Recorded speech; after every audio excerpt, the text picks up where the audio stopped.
నటుడు శివాజీ క్షమాపణలు చెప్పిన కాంట్రవర్సీ కంటిన్యూ అవుతుంది.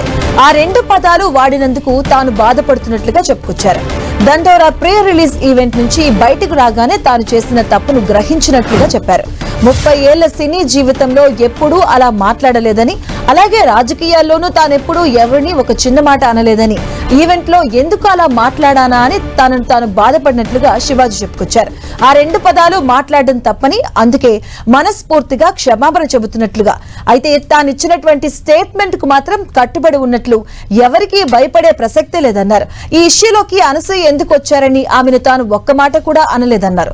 ఇక సమాజంలో ఇలాంటి సంఘటనలు జరిగినప్పుడు తాను తప్పకుండా స్పందిస్తానని, తనను దోషిగా సమాజం ముందు నిలబెట్టాలి అనుకున్న వాళ్లకు క్షమాపణలు చెబుతున్నట్టుగా శివాజీ చెప్పారు. ఇక మరోవైపు నటుడు శివాజీ చేసిన తాజా వ్యాఖ్యలపై నటి అనసూయ ఘాటుగా స్పందించారు. శివాజీ విక్టిమ్ కార్డ్ ప్లే చేస్తున్నారంటూ యాంకర్ అనసూయ మళ్లీ కౌంటర్ ఇచ్చారు.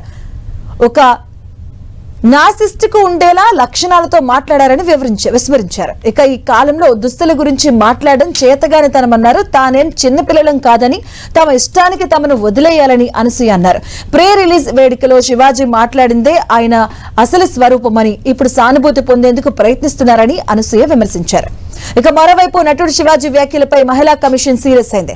శివాజీ కామెంట్లను లీగల్ టీం పరిశీలిస్తుందన్నారు చైర్పర్సన్ నేరెళ్ల శారద. శివాజీ చేసిన వ్యాఖ్యలపై యాక్షన్ తీసుకుంటామని చెప్పారు.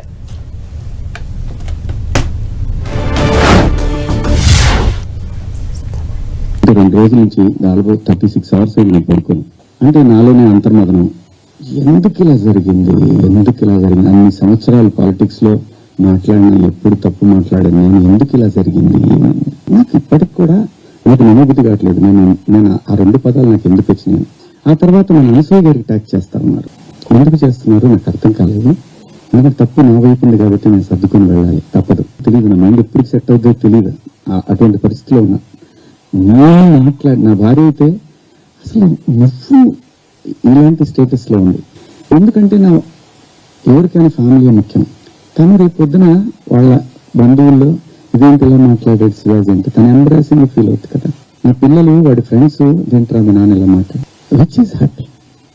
నాకు అనిపించింది, ఆయనకు అనిపించింది ఆయన చెప్పినప్పుడు, నాకు అనిపించింది నేను చెప్పాను. అప్పుడు ఆయన ఈరోజు ఒక్కళ్ళే సీట్ వేసుకుని ఈరోజు ప్రెస్లో చాలా అంటే విక్టిమ్ ప్లే చేస్తున్నారు. One of the biggest like first top red line లో నార్సిసిజం, ఒక నార్సిసిస్ట్ కు ఉండే లక్షణం ఇది.